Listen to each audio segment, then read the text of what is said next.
Mr. Speaker, before I make my contribution to this debate, the one with which we are confronted, I want to place on record, Mr. Speaker, the resilience of a man who, in my view, was terminally ill, and whom, in my view, epitomizes what resilience, resistance, and optimism is all about.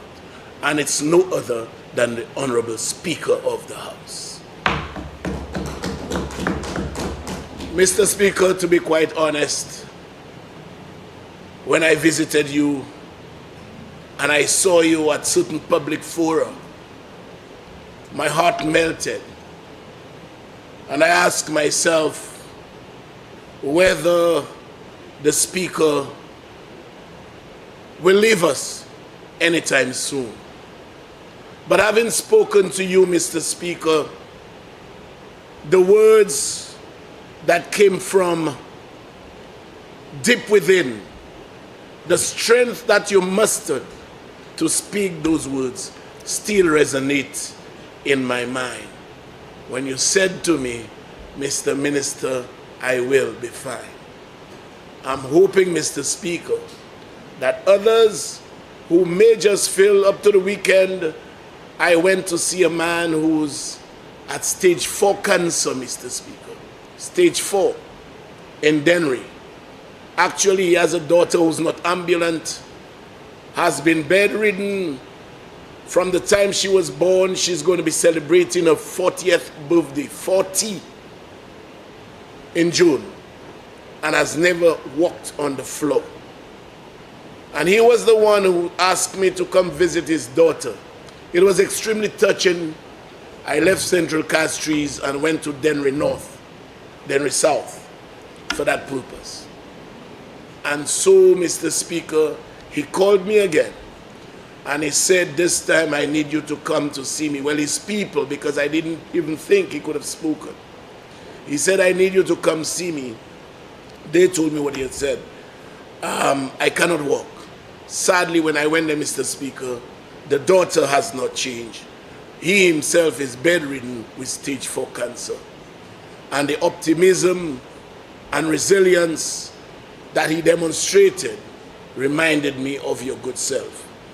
If others emulate you with resistance and that kind of optimism, St. Lucia, being on the right trajectory, will go very, very, very far. Mr. Speaker, I congratulate you on your recovery, but your belief came from deep within and the help of the Almighty God. Mr. Speaker, like I said, it was never my intention. I thought this was a straightforward motion, which persons would have understood what the intention was, and that we would have just browsed over it with a certain degree of smoothness.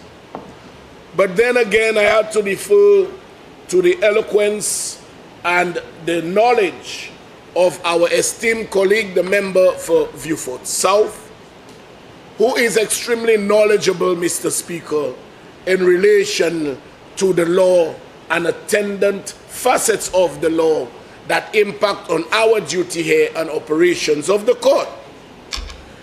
But then, Mr. Speaker, the leader of the opposition jumped in and spoke about a lady who was murdered, and the Prime Minister did not make a statement, or somebody did not make a statement. I can't remember who, but somebody did not make a statement. He went and spoke on constitutionality.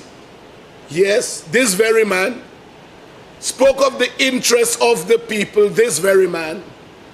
And Mr. Speaker, you know, the sad thing is, when anything is said in this house and it goes unrefuted, it goes down the annals of belief.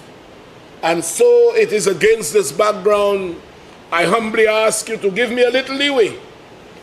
Let me at least attempt to jog the memory of the leader of the opposition. Mr. Speaker, justice, which is what we're dealing with now, Child Justice Act, is an embracing concept, embracing concepts concept rather, that take cognizance of all the different organizations and entities that are responsible for the dispensation of justice. That includes the police, that includes legislature, that includes the courts, etc., etc., etc. So, Mr. Speaker, when we speak of justice, one could go on ad infinitum speaking about justice, which is directly related to the motion at hand. But I want to start off with this. The leader of the opposition was audacious enough, Mr. Speaker, to single out women, and say that women are attacked and women is this and women are that, and we are hearing nothing from the government. Mr. Speaker, I want to remind the leader of the opposition that he was the very one sitting as Prime Minister on national radio and television who said single mothers are breeders of criminals. I just started. Member for Mico South. Thank you very much, Mr. Speaker. The member is misleading the House. I never made that statement. Member for Castries Central, please proceed. Mr. Speaker, the leader of the opposition, and thank God I am equipped with an alternative forum that I can juxtapose what he just said to what he said on national radio for the whole world to see. The whole world to see. You know, the same way he said the country is broke, turned around and said he never said the country is not broke. Parfait. So, Mr. Speaker, he's the very one who said those single mothers are breeders of criminals and the children should be taken away from them. Mr. Speaker, again on a point of order, the member is misleading the House. Member, when you rise on a point of order, you wait for me to apologies. call you. Please proceed now. Thank you very much, Mr. Speaker. Again, I'm going to ask, these are outlandish, outrageous statements, and I never made those statements. I spoke about what the statistics said. I never said that these women were breeders of criminals.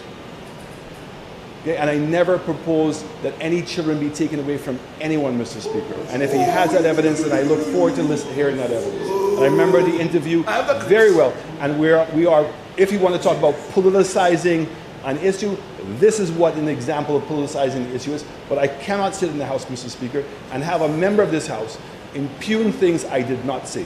Thank you, Mr. Speaker. Just on a point of correction, Mr. Member, Speaker. there is no need for correction. Please proceed. No, I was correct. He keeps saying politicizing. It's not politicizing. Politicizing is the word. Politicizing. Look your teacher there. Member for Castries East is your teacher. Good. Mr. Speaker, he said that we are not addressing the situation. Mr. Speaker, let me jog his memory.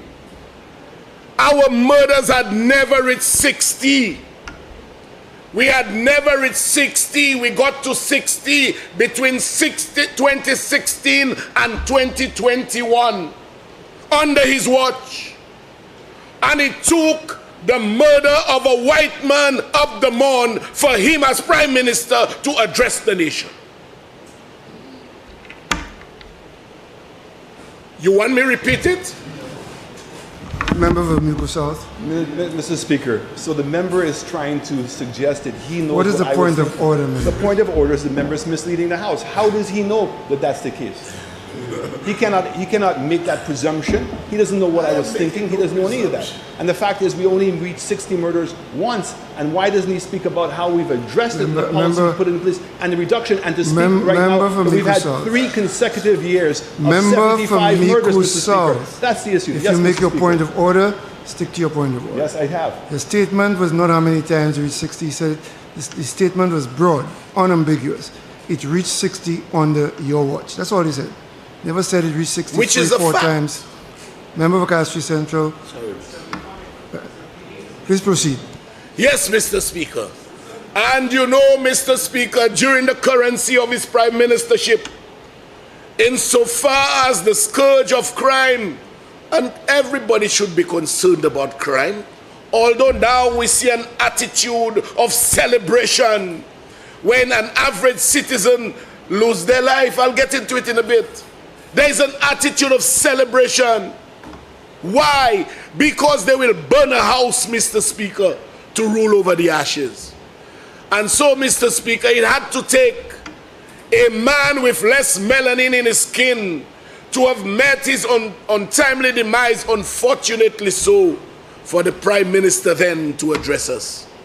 And he goes on now to ask about us addressing the nation. You know, Mr. Speaker, no government will condone crime. None. None. And then, Mr. Speaker, you talk about crime. You have the audacity to talk about crime. You are the same one, Mr. Speaker, who demolish the custody suites, the largest holding prisoner facility in the OECS. You put an excavator in it, but guess what?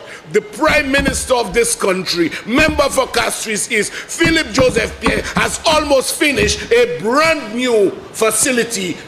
Member for Mico South. Again, right on the point of order, Mr. Speaker, the member is misleading the House to suggest that Custody Suites was the largest facility. It was the oldest facility. It was the least functional facility, but certainly not the largest facility. And it's certainly if the member wants to go and brag about a facility that's taken over 4 years to build, of which they can't tell us how much, and we're hearing that it's the delay from toilets that's holding it back. I don't know, Mr. Speaker. The member is misleading the House, okay, and is providing false information to base his argument on, Mr. Speaker. Please proceed, Member for Castries Central. Let me repeat a factual set of circumstances. Custody Suites was built, Mr. Speaker, under the Prime Ministership of Stephenson King, member of for Castries North. It was built when your humble servant was Minister of Physical Development. Okay? It was the largest prisoner holding facility in the OECS. It was demolished under the stewardship of member for Mico South on a Sunday, and it is now being rebuilt by this current government.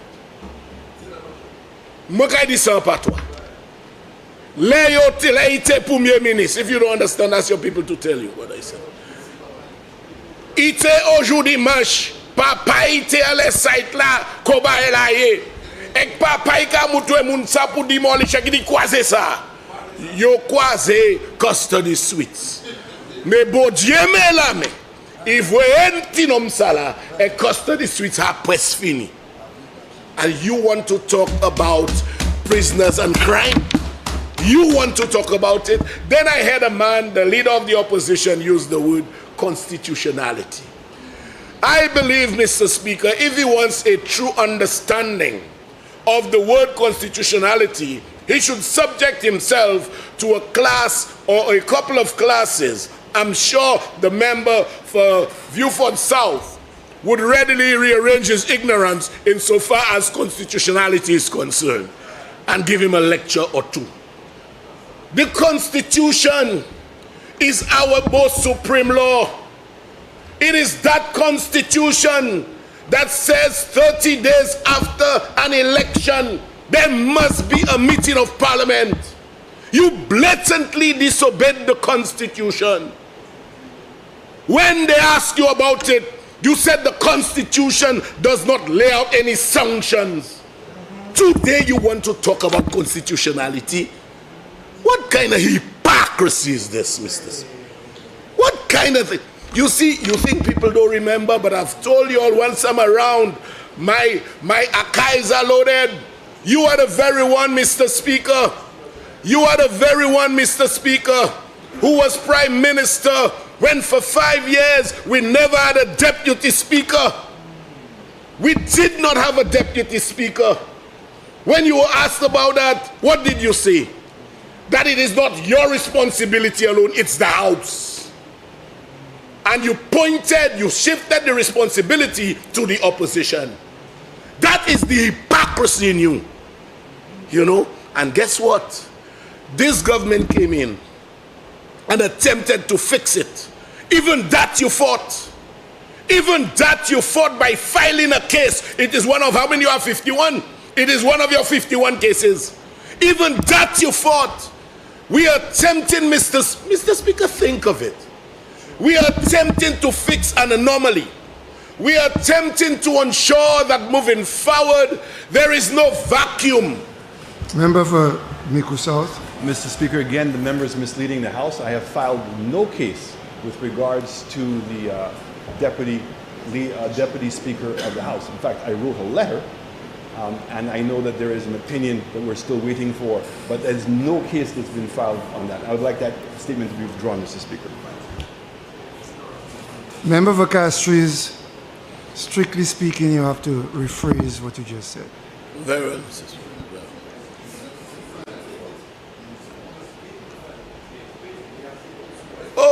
When he wrote the letter, he said he was waiting to file. Okay. All right. So that 51 minus 1, he have 15 cut now, 50. He was waiting to file.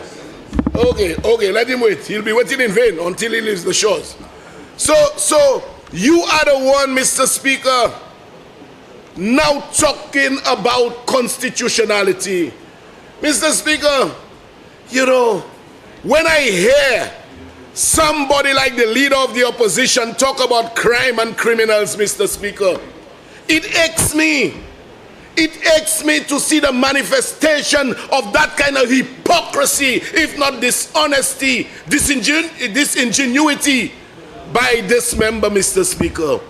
You went to the podium and you declared war against the people of St. Lucia. You declared war. Mr. Speaker, can I be heard in silence, please?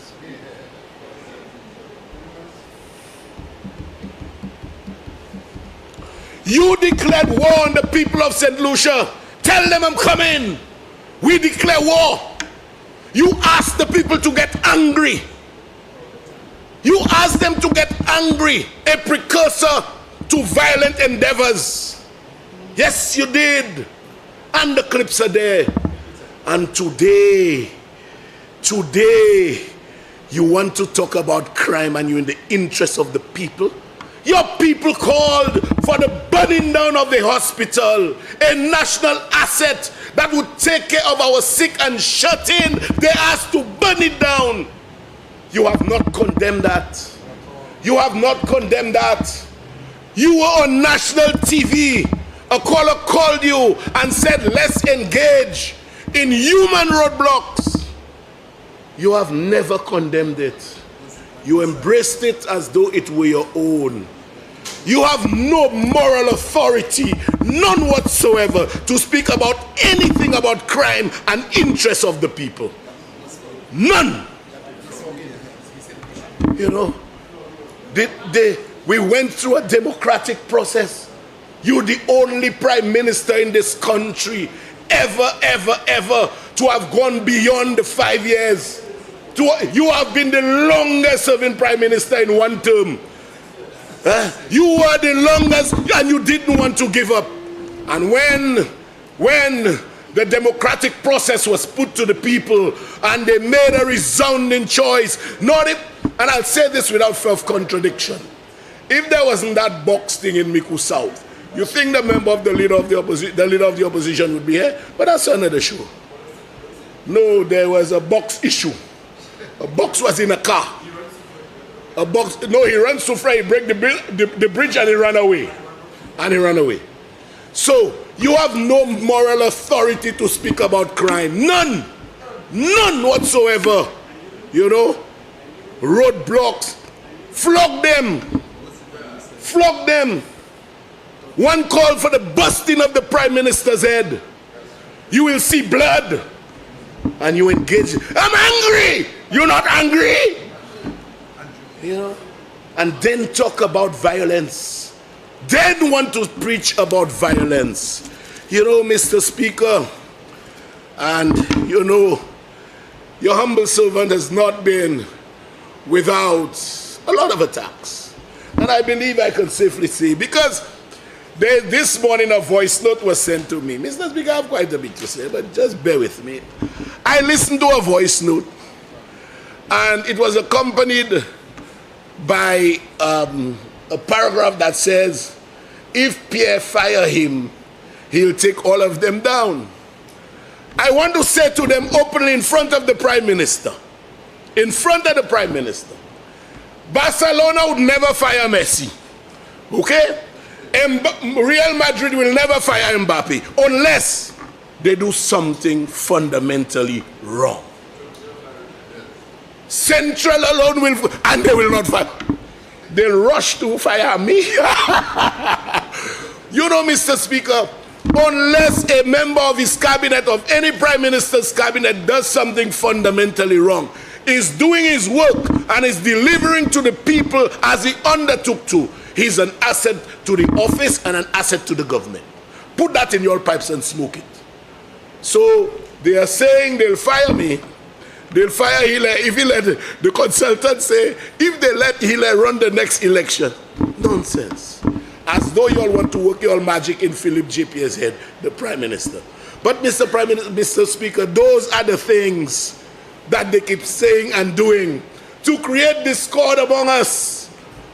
To create discord among us. This morning, Mr. Speaker, I saw a placard. You know, I saw a placard talking about CIP funds and the person is right outside there. But I want to tell them, Mr. Speaker. Oh, yes, the one, yes. I saw somebody outside who had the physical attributes and acute resemblance of a minister who hired a husband to drive her.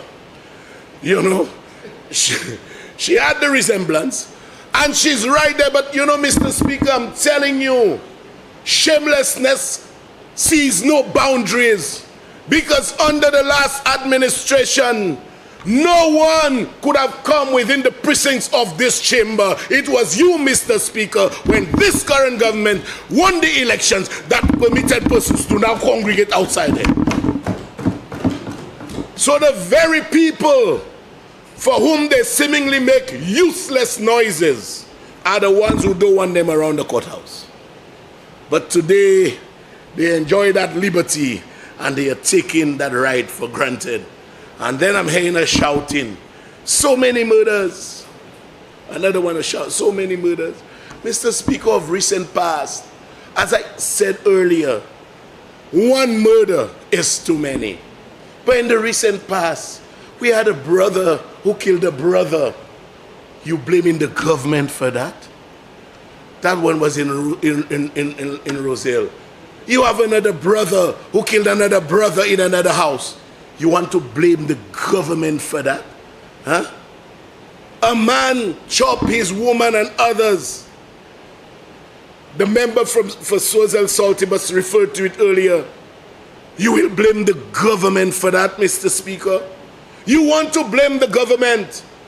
Yet, Mr. Speaker, when your humble servant takes a stance and calls out the criminals, they take a totally 360 view. Why? Because they want crime to fester. They see it, Mr. Speaker. They see it as a launching pad to regain power in this country. But that will not happen, Mr. Speaker. And Mr. Speaker, I want to say something about the police.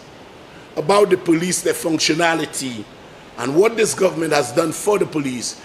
In their effort, in their quest, and in their responsibility of discharging justice to a form and in a manner that would meet the embrace of the citizenry at large. Mr. Speaker, in the last 50 years, and I say last 50, although it is the third highest in history, in the last 50 years, a 13% increase in the salaries of civil servants is the third highest in our history. The third highest in our history. Mr. Speaker, what bid that? 1979. 1979, when we attained independence, and independence came with a basket of goodies for the citizenry. That included a greater percentage. Then when I was in government, Mr. Speaker, and the member for Castries North was Prime Minister, there was a 14% increase to civil servants. At the time, Mr. Speaker, at the time, he was castigated. They tore him apart.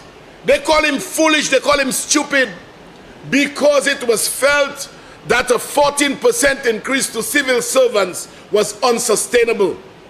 It was unsustainable, and it placed the government coffers under tremendous financial pressure. But he stood his ground and he gave it to them. He stood his ground and he gave it to them, Mr. Speaker. You know why? Because the member for Castries North cares about the interests of our people, especially the civil servants, Mr. Speaker. And then you have the current situation. 13% increase to civil servants, Mr. Speaker. 13%. By a man whose policies have gone only in one direction, that is to see the country and its people move forward together. 13%, Mr. Speaker. And I will not go through the plethora of policies because, like I said, Mr. Speaker, the fodder that has been provided with the general set of circumstances with which I'm confronted, coupled with the fact that I was in hibernation last week, will make for a very interesting Thursday night. A very interesting and one that persons will await with bated breath. Because you cannot tell me, Mr. Speaker, on the one hand you're asking for everything, and on the other hand you want to kill our revenue stream. Hypocrisy. Hypocrisy. Member for Castries. Yes, Mr. Speaker, I'm going back to justice. I imagine at some point you will collide with the bill. Yes, definitely, Mr. Speaker.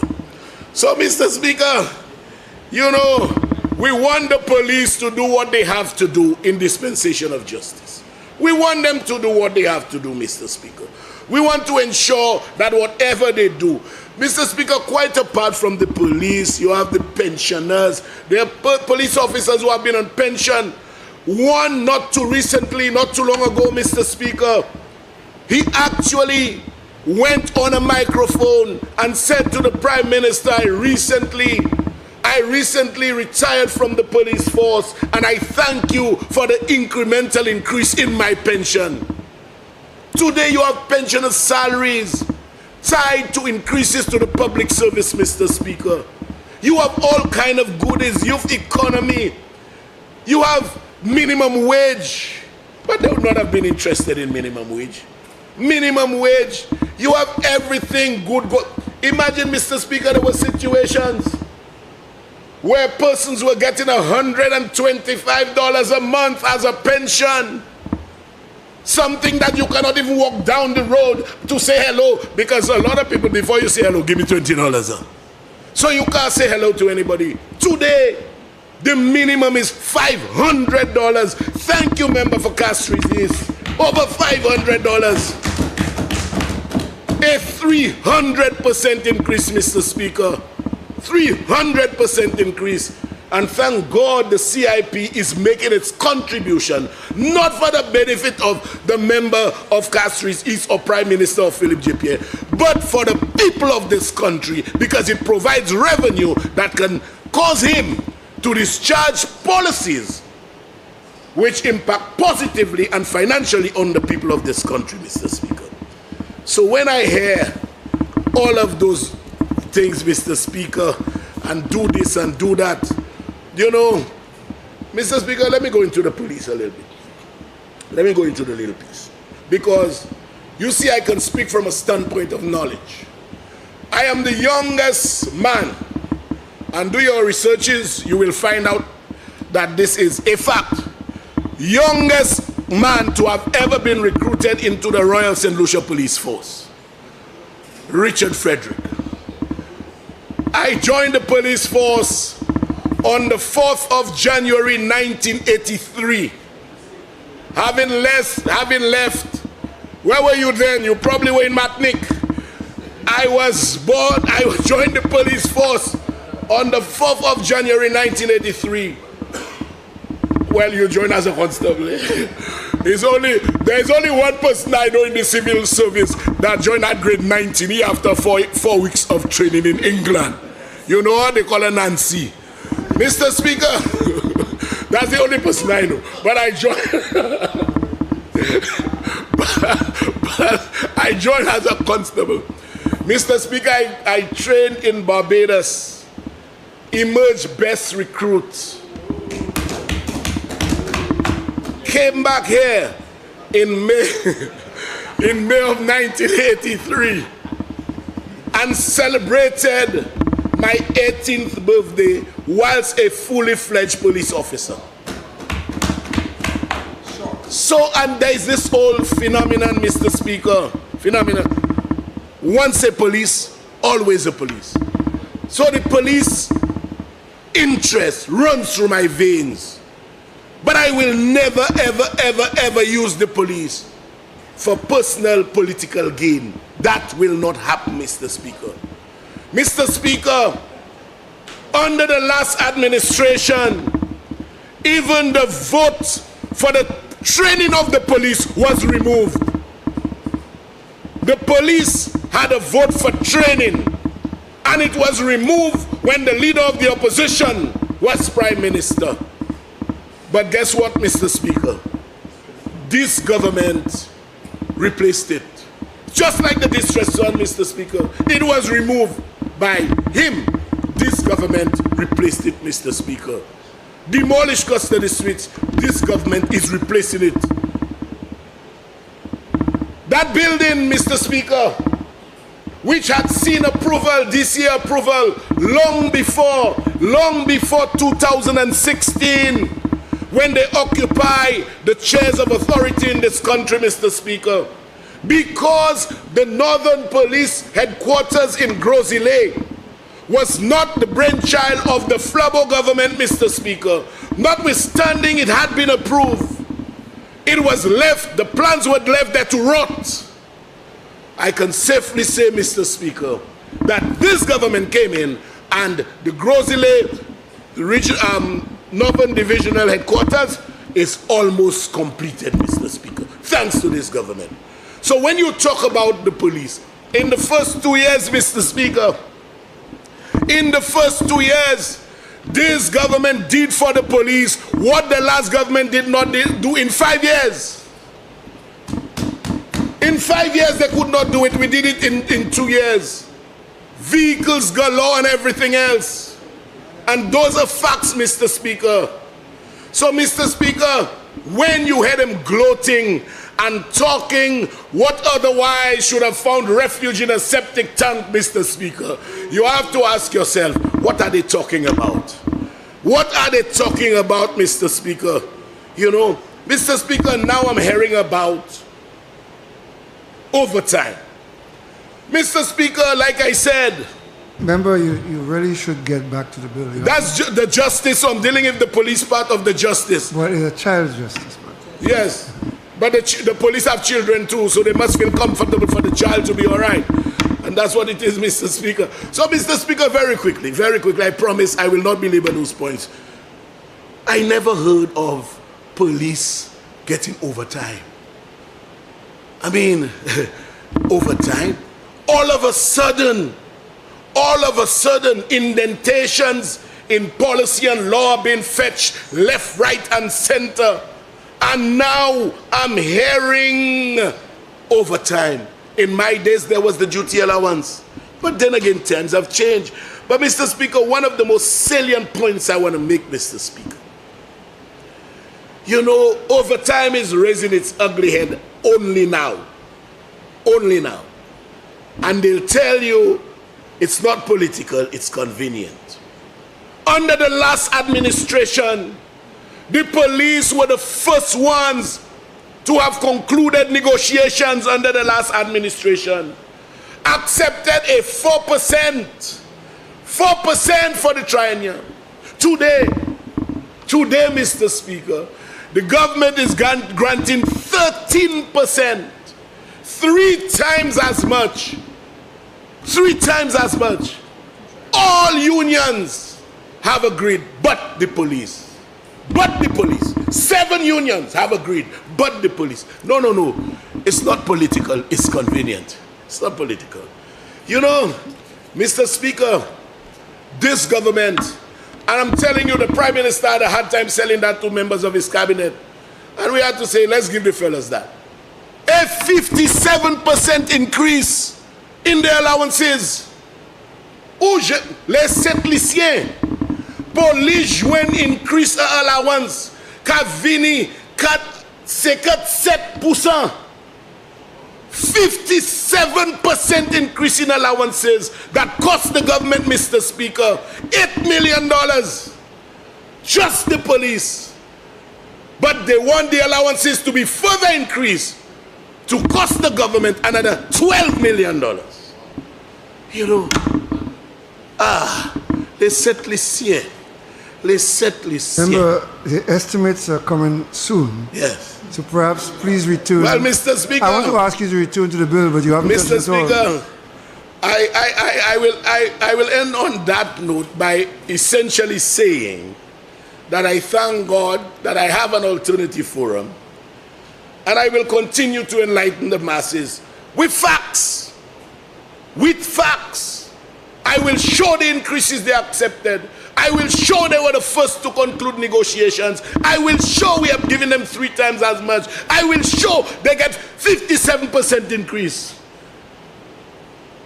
But you see, when they have their eyes on candidacy, that's what happens. So, Mr. Speaker, I will leave the balance of my contribution. Member from Mico South. Mr. Speaker, on a point of order, the member from Castries Central is impugning things to persons who are not even in the House, Mr. Speaker. Who's they? Really Who is the unacceptable. person that he's imputing? He knows. Suggesting that the police have alternative No, motives. for remember, the you negotiation. have stood up on a point of order, Yes. suggesting that the member has imputing who is the person whom he has made reference to. He made reference to the persons who were negotiating with the police, saying that they were negotiating because they had eyes on He said that? candidacy. He said that. He said the persons who were negotiating? Yes, Mr. Speaker. Member of Castries Central, please proceed. You see, Mr. Speaker, the sad reality is when you make a statement that is basically inundated with generalizations, but in their minds they know everything, they kind of home in. They kind of home in on what their personal knowledge of the situation is, Mr. Speaker. But, Mr. Speaker, having said all of that, I do believe that the member for Viewfort South was on target, and we may just be entering dangerous territory. Because, Mr. Speaker, when we are elected to this August chamber, we are elected by the people, for the people. And they are the ones who want to ensure that whatever we do it in a manner that finds accord with what they desire of us. And so it is almost an attempt at relinquishment, if I may call it that, for us to be sideliners in a matter where we should be the short callers, so to speak, Mr. Speaker. Having said all of that, Mr. Speaker, I want to say I support the bill and whatever little amendments that need to be made can be done at the committee stage. Thank you, Mr. Speaker. I'll see you on Thursday.